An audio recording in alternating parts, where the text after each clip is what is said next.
This is Sunday Live with Jeff Koinange and Olive Barrows. And a happy Easter Sunday. Easter, yes. To all of our listeners from around the country, around the region, and around the world, celebrating the resurrection. Yes. Even the Pope showed up at the Vatican. I saw that. Oof. Yeah. Deep. Yeah, it is. Deep. We have a great show for you today, folks. A couple of features. Yes, one by Brenda Wanga, Adolescent Fathers. Oh, that's it. Interesting viewing. A lot of lessons. Absolutely. And what do you say? Start tweeting at Koinange Jeff. At O Barrows at Citizen TV Kenya. The hashtag is Sunday Live. Sunday Live begins right now. Tonight.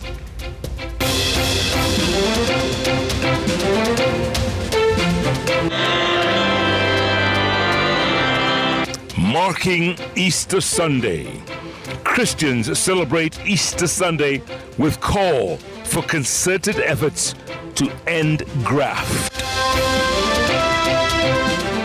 Na hiyo pesa ya barabara mnayokutania mkiniwachia, naweza kupanga pesa nyingi ya kutengeneza hizi barabara zote.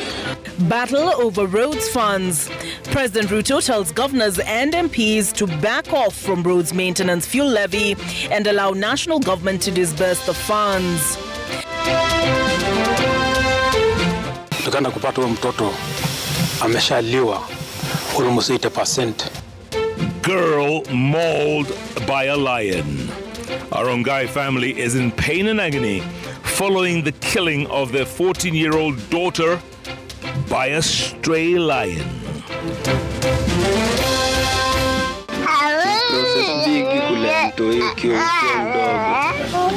Struggles and triumphs of teenage fathers. On our weekend feature, we tell you the challenges of early pregnancies and fatherhood. And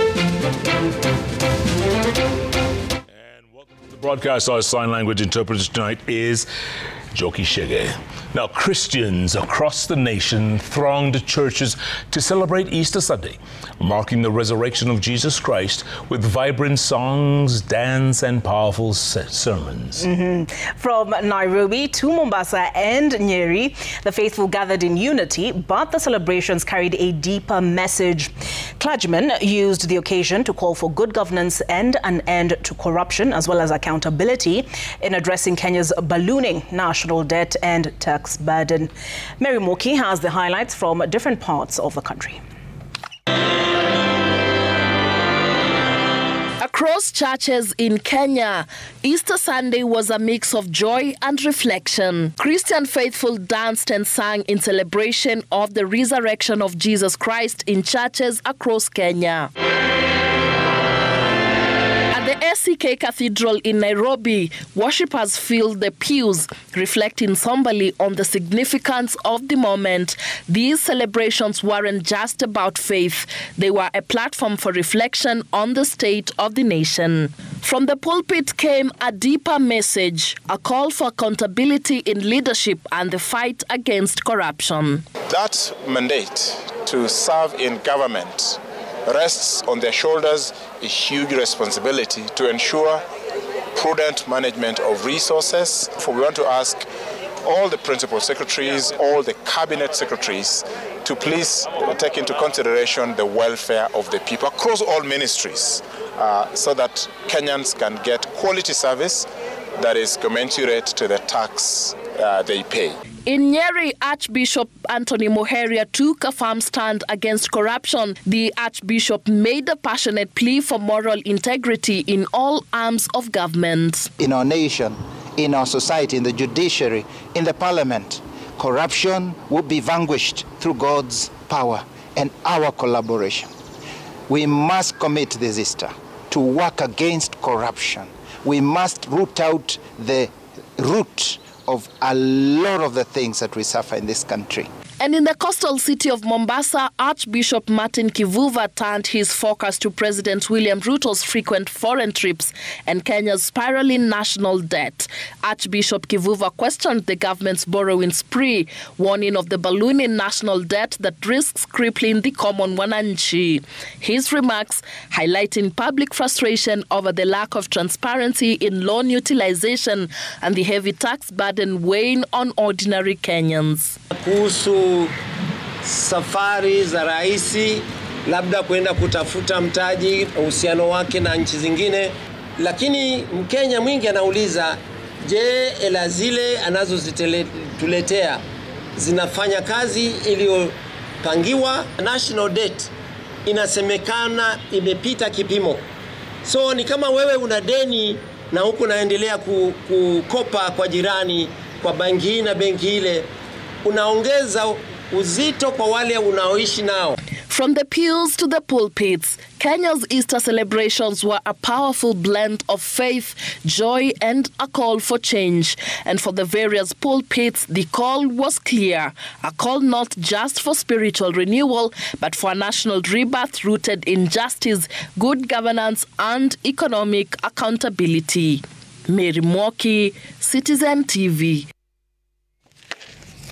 In the meantime, as Jeff indicated right at the start, Pope Francis entered St. Peter's Square in an open-air Pope Mobile for the first time since surviving double pneumonia, greeting tens of thousands of Catholics after the Vatican's celebration of Easter Mass. That's right. Now, the 88-year-old pontiff sat in a raised chair in the back of the white vehicle as people lined the aisles inside the square, many holding aloft national flags and shouting, "Long live the Pope."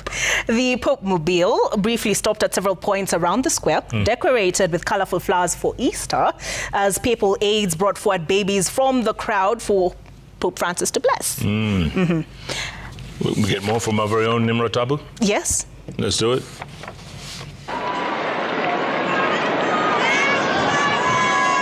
Pope Francis emerged from his convalescence on Easter Sunday to bless the thousands of people in St. Peter's Square and treat them to a surprise Pope Mobile romp through the piazza, drawing wild cheers and applause as he continues his recovery from a near-fatal bout of double pneumonia. He stopped occasionally to bless babies brought up to him, a scene that was common in the past but unthinkable just a few weeks ago as the 88-year-old Francis fought for his life. Pope Francis did not celebrate the Easter Mass in the piazza, delegating it to Cardinal Angelo Comastri, the retired archpriest of St. Peter's Basilica. But after the Mass ended, Francis appeared on the loggia balcony over the Basilica entrance for more than 20 minutes and imparted the apostolic blessing in Latin. Cari fratelli e sorelle.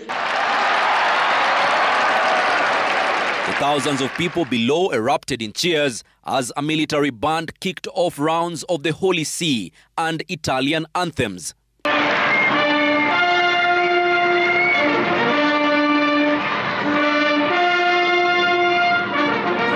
The Pope waved from the balcony as a Vatican Archbishop read aloud his speech, a global appeal for peace in the world's hotspots that is the hallmark of the Vatican's Easter celebrations. In pari tempo il mio pensiero va alla popolazione. On his way to the Basilica, Francis met briefly in his hotel with US Vice President J.D. Vance, who was spending Easter in Rome with his family. Find yourself happy Easter? Yeah, thank you. Happy Easter to you, Father. The Vatican said the encounter lasted just a few minutes and was designed to allow for an exchange of Easter greetings. Pope Francis has only appeared in public a handful of times since returning to the Vatican on March 23rd after a 38-day hospital stay. He skipped the solemn services of Good Friday and Holy Saturday leading up to Easter. The Pope has sharply cut back his workload as he follows doctors' orders of 2 months of convalescence and respiratory therapy, to improve his lung function. He still seems to require great effort to project his voice, and his breathing remains labored. It's great to see the Pope hanging out with the folks on Easter Sunday. Yeah, amazing. Isn't it? Yeah, and that sounded like Melita Oletenga's. Yeah, it did. Yeah, it did.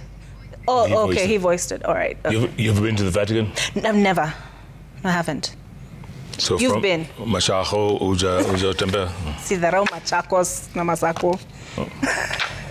Oh, Helmet says I went to Addis. You did. All right. Back home and politics, President William Ruto has called on governors to stop the push to control the contentious Roads Maintenance Levy Fund. It's called the RMLF, and allow him to disperse the roads funds himself. The president's position now at loggerheads with that of the ODM leader, Raila Odinga, who called for the money to be given to the governors as part of their devolved function. As our very own Emmanuel Torin now reports, the president also gave the members of parliament a 3-week ultimatum to pass the Conflict of Interest Bill 2025 with new amendments. Take a listen. The tussle over the control of the 10.5 billion shilling earmarked for road maintenance, which has been going on in and out of court for months now, between the members of the National Assembly and the governors, Sunday took another twist as President William Ruto urged both sides to cease fire and let the national government have control of the money. Na hiyo pesa ya barabara mnayoputania mkiniwachia, naweza kupanga pesa nyingi ya kutengeneza hizi barabara zote. Hapa tuko hapa kitieni. Speaking during an interdenominational Easter service in Tulele, Narok County, Ruto said the governors who have been maintaining roads in their counties had not demonstrated the capacity to handle more responsibilities. Kwa sababu sasa hiyo pesa mnachukua mnaenda tengeneza barabara kidogo ya mara kutoka hapa mpaka pale, inanyesha siku moja inaisha yote. So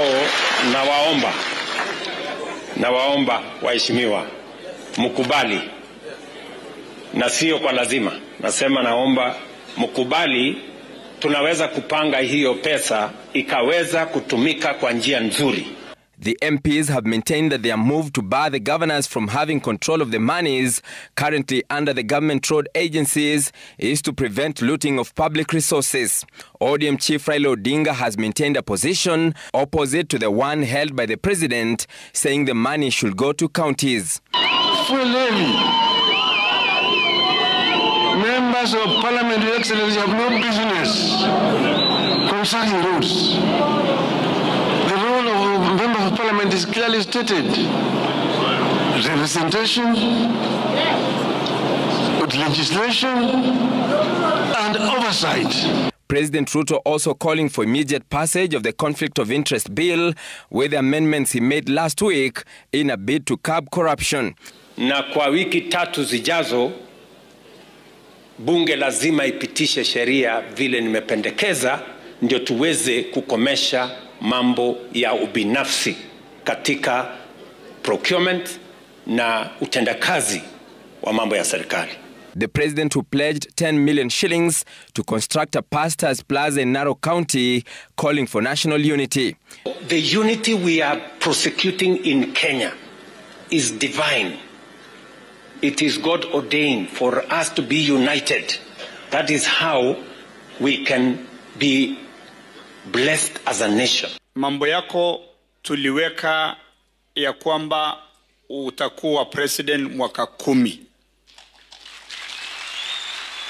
So Your Excellency, kama kuna watu wengine wako na kelele pahali, kama wako hiyo homa haijatushika sisi pande hii ya Masaini. Unajua sisi tukisimama hapa Wamasai wote wa Kenya, kura zetu haziwezi shuka chini ya 1.4 million. Na unaona kama Kalonzo anakimbia huko, anasema Wakamba wake 1.4, hata sisi Wamasai tutaenda mpaka kutoka Marsabit mpaka Kajiado, na tutakuwa na hiyo 1.4 na tutasupport William Ruto na Raila Amolo Odinga. Emmanuel Toh, Citizen TV. A family in Emakoko village, Tuala, Ongata Rongai, is in pain and agony following the death of their 13-year-old daughter who was killed by a lioness roaming the area. Now, peace. Monday, a grade 7 student met her death when the lioness struck their home while she was playing with her 2 friends before taking off with her. The Kenya Wildlife Services have launched an operation to capture the lioness, which has been causing havoc in the area. In yet another human-wildlife conflict incident, a family in Nyeri is mourning after an elephant trampled on a 54-year-old man on Friday. We get more from our very own Njoroge Gatete. Our Sunday visit to Emakoko village, and we are received by an unusual character, a lioness. Our presence forces it to change route. We follow it closely and stop when it rests under nearby bushes. Despite parking our car close to the bushes, our presence did little to deter the lioness from prowling. And in all its majesty, the big cat stared at us unflinchingly, oblivious that the whole village was in a state of shock following Saturday evening attack. The lioness reportedly sneaked into the home of Kennedy Kigen before pouncing on his daughter, who was playing with other children within the compound. Simba alikuja boma hili, akaingia nyumba hii. Watoto walikuwa 3, akashika mtoto mmoja, akaenda naye mpaka mtoni. Tulishughulika usiku yote, tukaenda kupata huyo mtoto ameshaliwa almost 80%. Nilikuwa hapo karibu, nikasikia nduru, kuja kujaribu kusaidia, nikapata mtoto wangu ndiye anabebwa. So kujaribu kufuatilia, tukuweza kuokoa. A horrific incident that cost the life of Peace Mwende, a 13-year-old girl in grade 7 who was on holiday. Wanisaidie kwa sababu mtoto wangu amekuliwa, waone venye watafanya, mimi sina mbele na nyuma. Angered residents say this is not an isolated incident, as there have been cases of lionesses sneaking into people's homes, mauling goats, sheep and dogs. They now blame Kenya Wildlife Services for failing to act and arrest the situation. Ningeomba serikali tuwekee electrical fence kutoka huko Rongai mpaka Kitengela, iwe pande hii ama pande yao. Juu hiyo kama vile wameweka pande ya Bomas, hii electrical fence itasaidia wanyama kutokuja pande ya kwetu. Mpaka hao wengine wadogo tumbili, hakuna kitu inaendelea katika hii maeneo. Hatulimi mashamba yetu ambayo tunategemea mashamba yetu ndio watoto wetu wapate machakula. Wale watu wote wenye walikuwa wanalima, watu wamesimamisha ukulima kwa sababu ya hii umaskini, hao wanyama wanaturudisha nyuma. Sasa ukiangalia maeneo, juzi mvua iligonga kidogo, tumeweka maragwe chini. Juzi walikuja wakaingia kwa shamba yangu wakakula maragwe yote. KWS in a statement confirmed the unfortunate incident and said it has deployed such teams and set a trap for the roaming lioness. They have also confirmed another incident in Kieni, Nyeri County, where a man lost his life after he was attacked by an elephant while grazing his livestock. He sustained serious injuries and was pronounced dead at Karatina Level 4 Hospital. It is an incident that points to an escalation of human-wildlife conflict, with victims calling on KWS to act with speed and arrest the situation.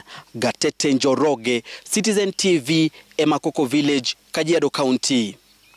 All right, more sad news here. In the body of a driver who was swept away by flash floods at the KMC Bridge in Isiolo on Friday night has been recovered as a search operation continues for another missing individual in the area.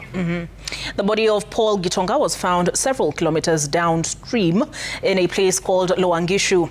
Meanwhile, heavy rains have caused landslides and destroyed infrastructure in parts of Murang'a County, leaving families displaced and roads impassable. We hear again from Melita Oletenges. Kagina Village, Kibudha area of Kangema constituency. A family is counting losses after a late-night landslide destroyed their home, reducing their belongings to rubble. They survived by a whisker. The roof that was above their heads moments before tragedy struck on Saturday night is now beneath a mound of soil. a mound as heavy as the burden of building afresh, wondering where to even begin. They say the ground above them gave way suddenly, forcing them to flee in the darkness. Nyumba imelaliwa na mchanga na kuna vitu zingine zilikuwa huko ndani kama vitanda. Yaani kila kitu ya nyumba imelaliwa huko. Hii mvua ni ya Mungu na inaonekana itaendelea kunyesha. Ilikuwa na radi na grumo, kwa hivyo sisi tuna hofu. Local administration has warned residents against building homes on lower ground, saying it puts lives at risk during landslides. Inafaa watu wawe waangalifu sana, waangalie mahali wenye wanakaa ndio waone kama kuna sababisho inaweza tokea. The impact of the rains has affected significant infrastructure, with Kanyenyaini to the road being rendered impassable due to a massive landslide at Kigumo area that has completely cut off access. This has posed serious risks for road users. Tulikuwa tumasikia ili magurudumu the whole night. Kuamkia asubuhi kuingia hapa tukapata, yani hatujaona maneno kama hiyo tena. Barabara haipitiki. Meanwhile, in Isiolo, where tragedy struck after flash floods swept away a vehicle at the KMC bridge during Friday's heavy downpour, the body of the driver, Paul Gitonga, was recovered several kilometers downstream in an area known as Lowangishu. Search and rescue teams are still combing the area for another missing individual believed to have been swept away in the same incident. Sokom Jinga and Safi estates have also been hit hard by the floods. Ukiangalia saa hii mali tuko hapa, nyumba imebomolewa 3. Ukienda pande hii kanisa imebomolewa. Ukienda pande hiyo nyingine, hiyo watoto sijui hata wataenda, hiyo shule yote imekatwa na maji. The Isiolo County government is urging residents to remain alert. Melita Oletenges, Citizen TV.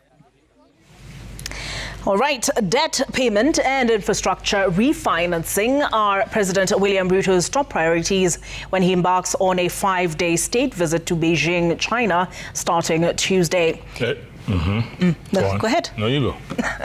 The high-stakes meeting between President this is why I wanted you to take it. Xi Jinping and President Ruto will also see the two nations sign bilateral agreements on manufacturing, technology, climate change, and agriculture. That's right. Now, as Kenya seeks to leverage on the ongoing trade war between Washington and Beijing, that's been marked by tariffs, placements, signs of other unease. Our very own Seth Olale with the latest update on the scheduled state visit. Take a listen.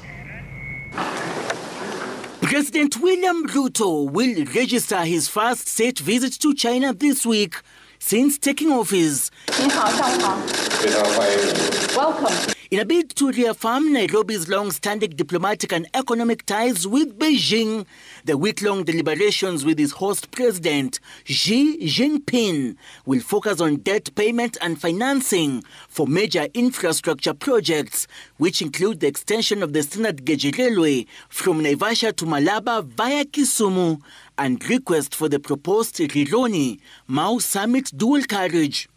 These are very important projects, and we are looking forward to concluding those which are not concluded and having a conversation on how to bring the others into being so that we can enhance commerce, we can enhance trade within our region.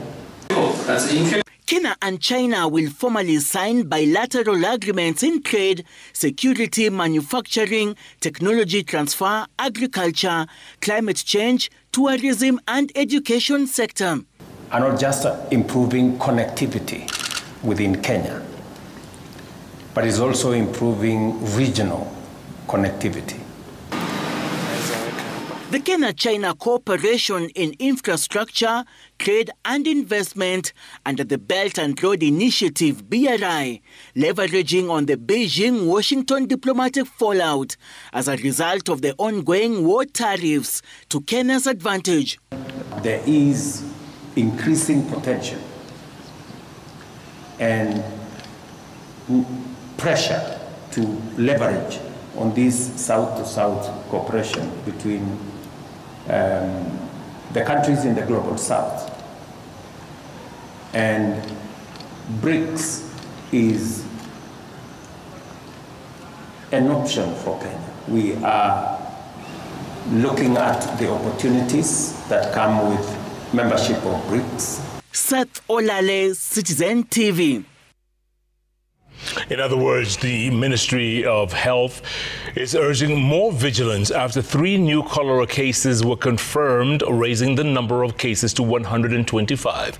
Migori, Nairobi, Kisumu counties lead in confirmed cases reported so far. Public Health Principal Secretary Mary Muthoni says the country remains on high alert and health officials have been deployed across the country to sensitize Kenyans on how to combat the disease.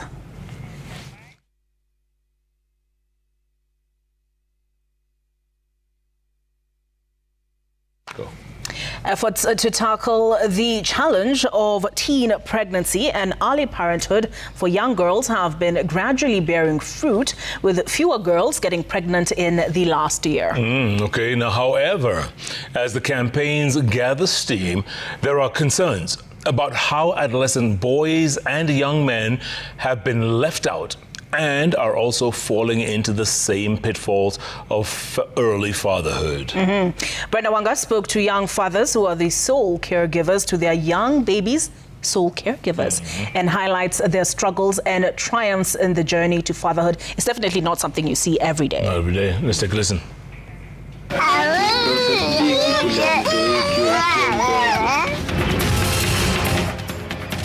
Sasa challenge penye ilikuja ni venye nimemada shule ule mtoisha yuko mpe tena mprovidea.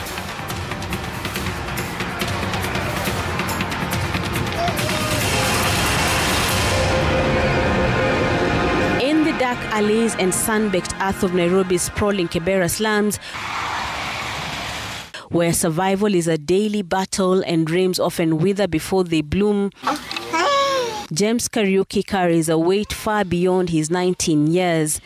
That weight comes in the form of his 5-month-old baby girl. James and his then-girlfriend dropped out of school due to early pregnancy and were thrust into parenthood. She isn't a constant presence in their child's life. This has left James handling the demanding role of sole caregiver, a responsibility he shoulders with quiet determination that belies his age. Process bigi kulea mtoi ukiwa mdogo. Juu yenyewe ukiwa kijana si ati kuna mahali utaenda upate kazi. Ati uingie kazi uambiwe kamwisho. Lazima uamke ngware. Uende utafute mboka yenye utafanya ndo mtoi akule. Lakini saa huyu kitu nagaramikia ni mapampas. Juu yenyewe saa hii pampas saa hii Their home is a small makeshift dwelling, a testament to the precariousness of life in the slum. Yet, within its corrugated iron walls, a profound love blossoms. Kariuki's days are a relentless cycle of manual back-breaking jobs. The income he gets keeps him and his daughter taken care of. Zenye tunafanyanga pengine tuku kubeba mawe, kuna mawe zinakujanga. Kutoa mchanga kwa lori, kazi hizo azin kazi manual, hakuna skills. The burden of raising a child in such challenging circumstances would crush many. But Kariuki leans on the support of his younger brother, who bears the duty of looking after the toddler, while Kariuki hustles for their daily upkeep. Nanichukuanga asubuhi. Mimi ndo naachia bradhangu pampas juu bado hajafika nini ya kukula. Mamake kuna time inafikanga hadi akamkulisha mtoi. Na mtoi bado ni mdogo. Lakini inabidi tu umewaprovidea wote wawili. Huyo ni baby mama Despite these challenges, Kariuki refuses to be defined by what's missing. His focus remains firmly on the present, on the small victories of each day, ensuring his daughter has a meal, a clean set of clothes, and a moment of carefree play.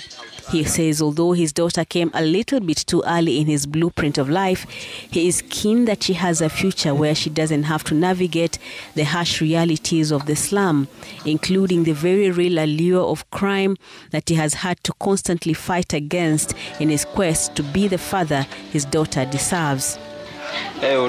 Unashindwa ukiingia crime. Sasa ukiingia crime, maboy wengi wanadedi tu wakiwa 19 wakiwa mbao, si kitu kingine. Juu mse akona mtu yanafaa provide na bado anapewa pressure, anafaa avae fiti, anafaa bado apige sherehe, naona anafaa bado provide mtu. Hiyo pressure inamfanya tu aende kwa crime. Lakini ukikumbuka tuko na mtu hii, inabidi tu umesare mambo ya crime. Jenye siwezi dai ati mtu wangu ambiangu mzai wake alikuwa dingo, unacheki. Kevin Mwiruri is Kariuki's neighbor in Kibra. The two young men are not just neighbors and friends, they are also bound by their shared experience of being young fathers. Kevin, now aged 21, became a father during his final year of secondary school. Challenges. Juu mamuri wengi hadi shule walikuwa wanajua walikuwa wananichachishia mbaya, wanajua ati nilifanya ile kitu. So walai tu imagine kila msee anajua hadi moda yako hapa na kupimia tu hivi anajua. While he was able to overcome the stigma of being a father at 18, the bigger hurdle lay in wait for him after he finished school. With a child to take care of, he had to quickly adjust his focus. So challenge penye ilikuja ni venye nimemada shule, ule mtoi sasa yuko muste na vena mprovidea. Nikapiga mjengo do kadhaa bado kwa mji wakanirusha do kadhaa, nikapatia support mtoi mapampas, unga. Hadi mokoro hakuwa anajua kama niko na mtoi na nishamada fomfu. Anaona naenda mji, nikirudi sina do, juu nilikuwa nisha provide huko mtoi kila kitu. Nikirudi hapa namwambia sina do. Sasa alikuwa anashindwa, kwani rada kijana ni gani? Lakini wakati nilikuwa nimesikia hiyo maneno nilishtuka. Nikashindwa nitafanya nini? Na sina bwana, maisha ni ile. His mother eventually learned of her grandson's existence and has stepped up to assist Kevin in raising him. Kasa hii pampas, unafanya mpelekea maziwa na kula waru, yani si vitu tena kula kasisi, unajua anaenda kwa hotelini kule. Yeye yuko hivyo, anafuna mprovide kitu yake basic. Mtoto alikuwa hali nyingine mbaya sana, lakini lingangana. Tukawa nikatoto kalikuwa takana mwili, yani kako hali nyingine ieleweki, lakini lingangana na hiyo mzigo. Nikawa nachukua ile mtoto, kawa namnunulia hata kama maziwa, ili najaribu tu maisha ile mtoto iwe nini, iwe at least. Together, they pool their scanty resources for their kin's sake. These two young fathers are just a small fraction of teen fathers grappling with the task of caring for their children. A study conducted in 2024 by BMS Health revealed that Kenya leads the East African countries in the prevalence of adolescent fatherhood, with 13.37% of young men aged between 15 and 24 being fathers. The study also found that social demographic characteristics and reproductive health behaviors were some of the factors that played a role in determining the likelihood of one becoming an adolescent father. In Kibra and other informal settlements, these factors combine to offer a potent ground for underage pregnancies and early parenthood. Tuseme tu ni sana ni peer pressure. Juu unaona mwiri wako akona mtoi hapo, ama si hadi mtoi, akona galdem wake, mmepiga lap na wao, unaona akona mrembo wake, wamefanya mambo yao, wewe bado unashikwa na hiyo tamaa. Hiyo tamaa ndio inafanya tu imekuli tu upate mtoi. Huku unajua accommodation kwanza ni shida kubwa, which means wazazi wanaishi kivyao. Watoto wadogo wakifika tuseme miaka 8, 9, 10 wanatafutiwa mahali ambapo wanaweza kulala wakiwa kadhaa, tuseme 5, 6, 7 namna hii. Sasa shida, unajua wewe kama mzazi ukilala saa 2 usiku, haujui pengine watoto wameamka wakaenda wapi. Na katika hayo mazingira ndio kuna mambo mengi, tunapata vitu kama hizi tunaita disco matanga na mambo kama hayo. Alafu ndio sasa wanajipata wako kwa mahusiano. While a lot of effort has gone into reducing teenage pregnancies, activists note that there is little effort that has been put in addressing the young men and their role in such occurrences. Some have had to learn the hard way the consequences of engaging in early sexual relations. The challenges they face, notwithstanding, these young boys and young men say they are stepping up and taking up the mantle of fatherhood, even though it isn't something they had initially planned on. Brenda Wanga, Citizen TV in Kibera, Nairobi County. Great feature there by Brenda, huh? It's good to see the young men step up. Stepping up, yeah, to the plate. Because you hear about teen moms all the time. I know. Yeah. It's really good stuff. On that note, we're going to take our first break here on Sunday Live and tell you there's plenty more ahead. That cholera story we told you earlier on. There is more on that. There's more on that, so stay tuned for that. Also, another feature. There's another feature. Is that Citizen Planet or there is another feature? Yeah. Coming up. Either way, stay tuned. Yeah. Let's keep tweeting at Koinangaja. At Virus, at Citizen TV Kenya. The hashtag is Sunday Live, as in Easter Sunday. Women in construction. Oh. Women in construction. It's coming up. It's coming up. Looking forward to that. We already told them at Virus at Citizen TV. Yeah, we did that. Yeah. Hashtag is Sunday Live. Sunday Live takes a break.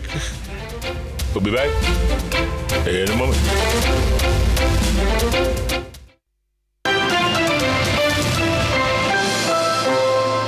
All right, it's exactly 40 minutes past the hour. Welcome back to Sunday Live here at Citizen Television. On to the cholera story we were telling you earlier on.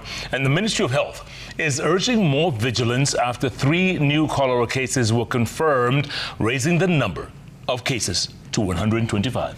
That's right. Migori, Nairobi and Kisumu counties lead in confirmed cases reported so far.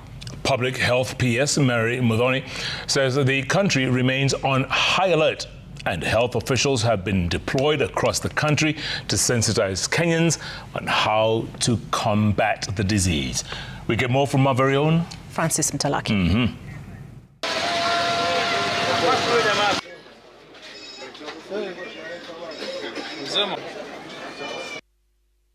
The cholera outbreak in the country continues to grow after 3 new cases were confirmed on Thursday, raising the number of confirmed cases to 125.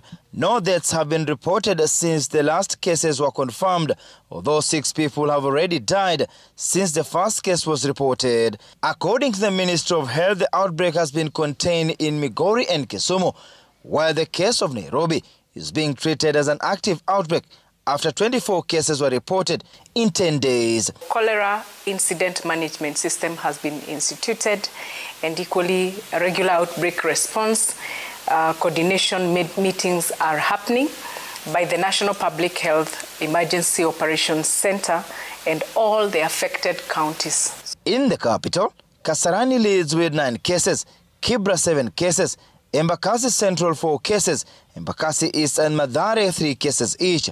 Dagoretti South, Roysambu, Ruaraka and Starehe constituencies have all recorded 2 cases so far, with Makadara and Kamukunji 1 case each. Our community health promoters, they have commodities, water treatment commodities that they have to distribute to every household that is affected, and even those that are not affected, for prevention. Chlorination of water sources is ongoing, distribution of wash commodities to the households, and equally water testing from the affected sources. In the engagement, Public Health PS has called on Kenyans to remain vigilant of the prevailing cholera outbreak, and that the health officers have been sent out to sensitize Kenyans and how to combat the disease. The rainy season has also contributed to the increase of cholera cases, especially in Nairobi. The government says it's working with other agencies to contain the outbreak, and surveillance efforts have been enhanced, including active case searching, contact tracing and rapid deployment of response teams at the national and county level. We have also contact tracing that is ongoing in the affected areas to just ensure that no more cases, we don't have a lot of cases that are also being coming up, just to sustain that, and community-based surveillance intensified to identify any other new cases. Francis Mtalaki, Citizen TV, Mombasa. 4 people are feared dead after a septic tank collapsed beneath a local football viewing hall in Bamburi Misho area, Nyali constituency in Mombasa County. According to the Mombasa County Commissioner Mohammed Noor, the incident happened around 6 p.m. while fans were watching a football match. The hall had been constructed directly over the septic tank, which suddenly caved in. Rescue operations are ongoing as authorities work to determine the number of individuals still trapped. That's right. Residents want the county government to take action immediately.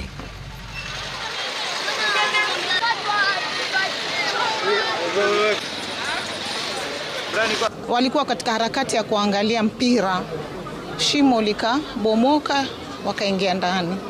Mpaka sasa hawajapatikana. Kana shimo lilikuwa kwa chini kwa sababu ma TV yameingia na kuna tanki la maji na baraza zake, kila kitu limedudumia. Ujenzi ama kitu ambacho mtu yote ambaye yajenga kitu chochote bila proper approval ama document huwa ni jambo la kusikitisha sana. Naomba tu wananchi tuweze kucooperate pamoja, manake tukiangalia juzi Mwakirunge kule same case, ukiangalia juzi nyumba pale bala, wallahi ni jambo la kusikitisha sana. Hiyo pale ya video ya kuangalia mpira imejengwa juu ya septic tank. Kwa bahati mbaya hiyo septic tank ilicave in, ikabomoka, na inasemekana kati ya watu wawili tu watu 4 wako huko ndani.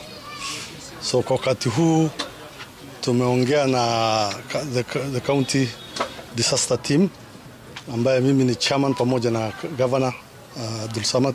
Tumeongea na yeye, tunapanga equipments ambaye zitakuja kuweza kuokoa hii watu, ndio tuweze kujua na hasa ni watu wangapi wako hapo ndani. All right, in other news, former Prime Minister Raila Odinga has threatened to take legal action to contest, or rather, to contest the grabbing of a 16-acre piece of land belonging to Congo Mosque in Kwale County. Raila, who inspected the property, called for the prosecution of land grabbers who he accuses of attempting to claim ownership of the prime parcel from the Kwale Islamic Center community. Tumeleta wale ambayo waninyanyakuzi, vile vile tumeleta hata EACC ile Anti-Corruption Commission, vile vile tumeweka pale. Manake hii ni corruption ndani ya mahakama. Mahakama ndio wamefanya hii maneno, manake jamaa mtu anaenda kwa majaji alafu anapata uamuzi bila kesi ambayo iko sawa sawa. Alafu sasa wanaenda wanatoa zile file ambayo iko ndani ya mahakama, inatolewa. Sasa file imepotea. Hiyo ni corruption. All right. On that note, we're going to take another break right here on Sunday Live. The women in construction. Coming up on the other side. Right? Can't wait. All right, and plenty more. Keep tweeting at Koinange Jeff. At Obarus, at Citizen TV Kenya. Hashtag is Sunday Live. Sunday Live takes a break. We'll be back in a moment.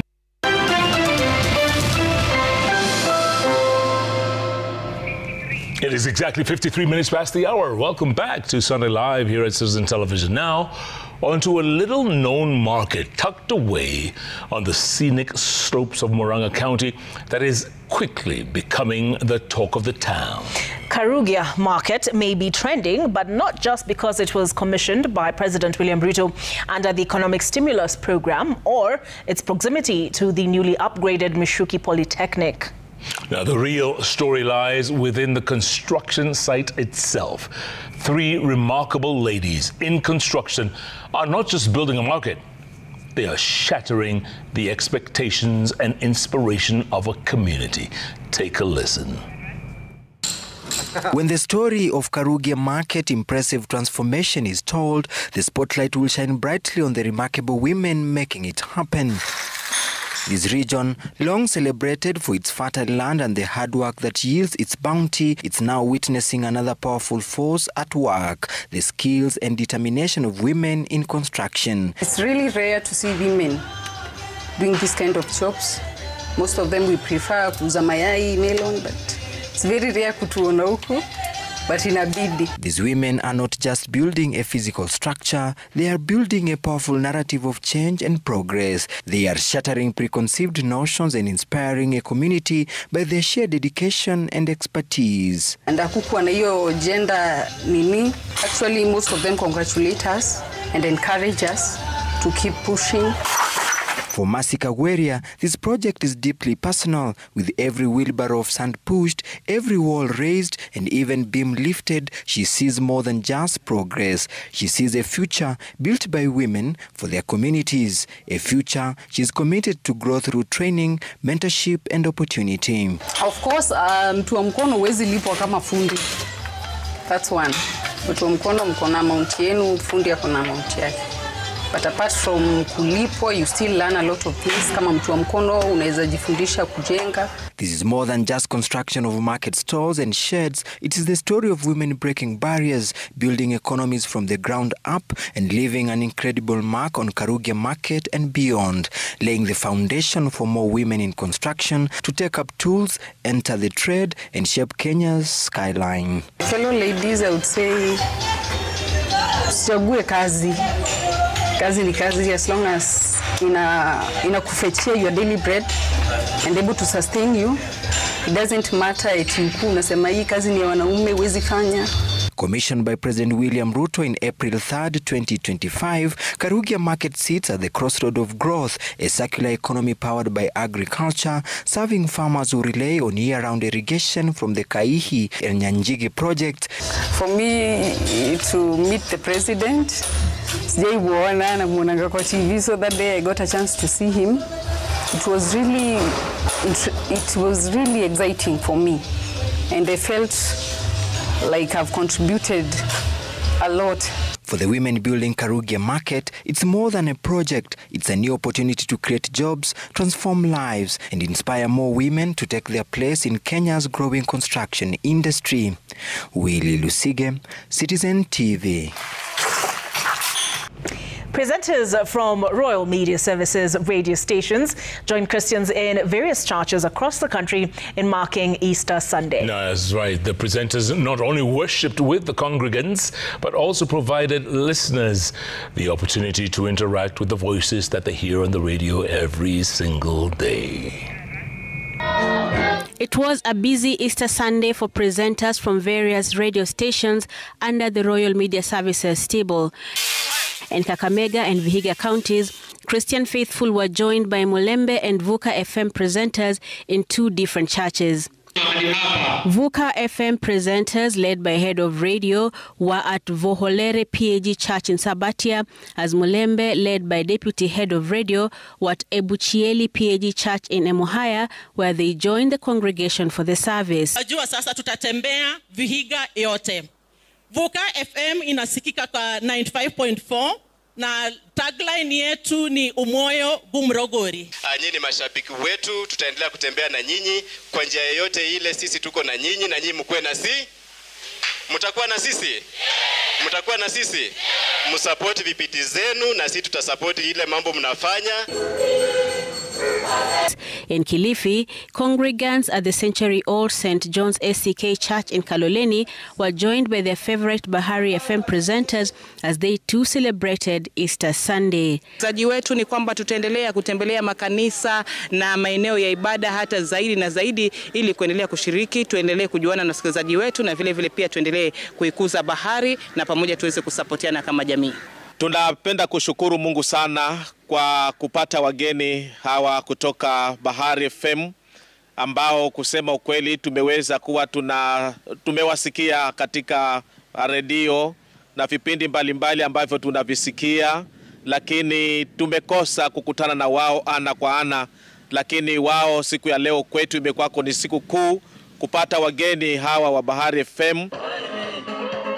Deep in the villages of Nyamira, Egesa FM presenters joined faithful at the Esamba PG Church to mark Easter Sunday. The presenters were not only worshipping at the church, but they also had a special offering towards the construction of the church. Wangwana wamefurahi sana.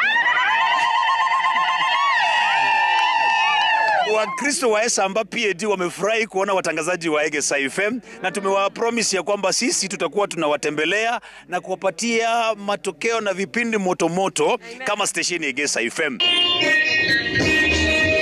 Not to be left behind was Chamgei FM, who took the radio gospel to Transmara, Narok County. The presenters at the station were at Soget AGC Church for the Easter celebrations and interacted with the station's listeners. Na leo tumeshiriki maombi ya Pasaka.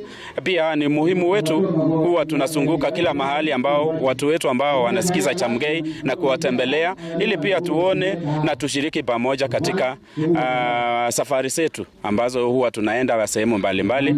Vile leo tumekuwa hapa. The church attendances are part of the radio station's CSR. The Royal Media Services has a stable of 30 radio stations that broadcast across Kenya. Brenda Wanga, Citizen TV. They were really jamming, weren't they? Speaking of jamming. Radio Royal Media Services again through Radio Citizen continued its tradition of bringing listeners closer to entertainment in a unique way. The Easter weekend was electrifying for Siaya residents as a VIP Madea Lounge transformed into a vibrant stage for Rumba Night with the Radio Citizen team setting the mood all night long. I think I saw Fred. Machoka? Yes. Jamming. Jamming. Oh, take a listen.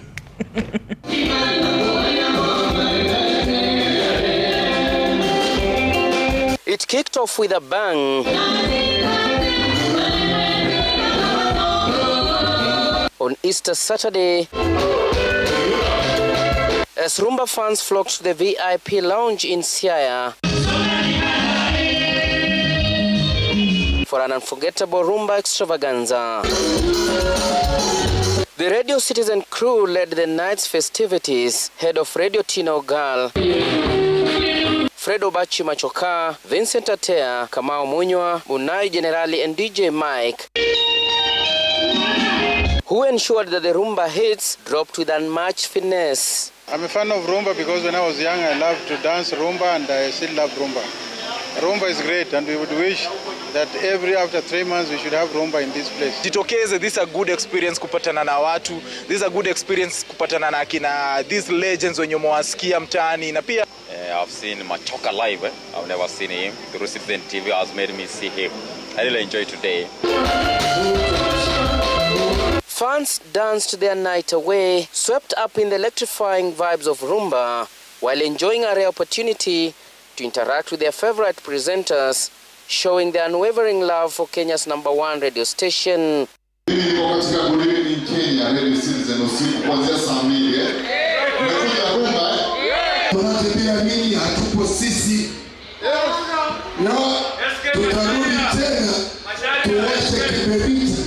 Salamu kutoka kwa Dr. SK Macharia and Mrs. Macharia. The Rumba night was organized in collaboration with the VIP Lounge, with the head of radio promising more fun ahead for Radio Citizen fans. Comes at the backdrop of us actually almost celebrating 10 years. The best way was to actually bring Uncle Fred and team and Citizen team to celebrate. You know, Rumba is something really that has a lot of tradition. It goes a long way. Ni mwanzo tu, manake hii ni Rumba ya pili mwaka wa 2025. So nitazama kama ni mapema. Japo hadi ni kuwa popote pale tunajua kwa tutakuwa tunapata nafasi ya kusambaza upendo na kuungana na wasikilizaji wetu kwamba tutazidi na tunakuja sana karibu na wewe. The band invited on the stage, serving fans top-tier Rumba and local rhythms that kept them glued to the dance floor all night long. Steve Ashitera, Citizen TV, Madea, Siaya. I can see you doing that. Rumba? In small doses. Yes, but I like the pace, you know. Pole pole. Yeah. Pole pole. Yeah. One song is like 17 minutes. All right, let's take a break right here on Sunday Live. Plenty more ahead. Sports Time. Yep. It's coming up at Kwenenga Jeff. At Barrows at Citizen TV Kenya. The hashtag is Sunday Live. Sunlight takes a break. We'll be back with sports.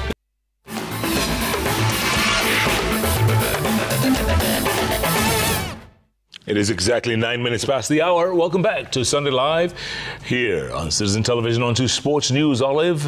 Kenya's junior starlets suffered a setback in their bid to secure a second consecutive FIFA Under-17 Women's World Cup appearance, falling 1-0 to Cameroon's Baby Lionesses in the first leg of the third and final round of the qualifiers at the Nyayo National Stadium.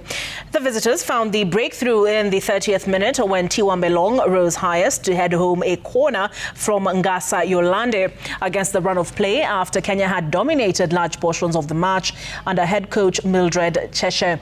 The return leg is scheduled for April the 25th at the iconic Stade Olembe in Yaoundé. The Starlets will now need to secure a win by at least 2 clear goals to keep alive their dream of qualifying for the World Cup set for October in the host nation, Cameroon. Themselves, but it was so easy to go up. All right, still on football, and Tusker FC returned to the top of the FKF Premier League standings following a 1-0 win over Nairobi City Stars at the Kenyatta Stadium in Machakos. Now, elsewhere, Bidco United recorded a 2-0 victory over Slum Boys Mathare United. Clinton Asiago opened the scoring in the 25th minute before Simon Abuko doubled the lead 10 minutes before half-time. In other matches, Moranga Seals were held to a goalless draw by Kariobangi Sharks, while Kisii-based Shabana FC claimed a resounding 4-2 win over Talanta FC at the Dandora Stadium. They're the highlights. Take a look at. Yikana amefunga goli. Simon Munala Abuko. Wow. Anamshukuru kocha wake Anthony Aulia. Kenya Police and the Kenya Defence Forces flexed their muscles in the finals of the 3-day Kenya Open Boxing Championship that wrapped up at Charter Hall in Nairobi. In the minimum weight and flyweight categories, police packed a punch with Silas Onyango and Diof Mwimi bagging the titles after beating Victor Komen of Nakuru and Emmanuel Chondo of Nairobi counties. In the women's division, Veronica Mbive of KDF edged Faith Nafuna 2-1 in a hard-fought bout to lift the light flyweight crown. The championships started on Wednesday and delivered 3 days of non-stop action.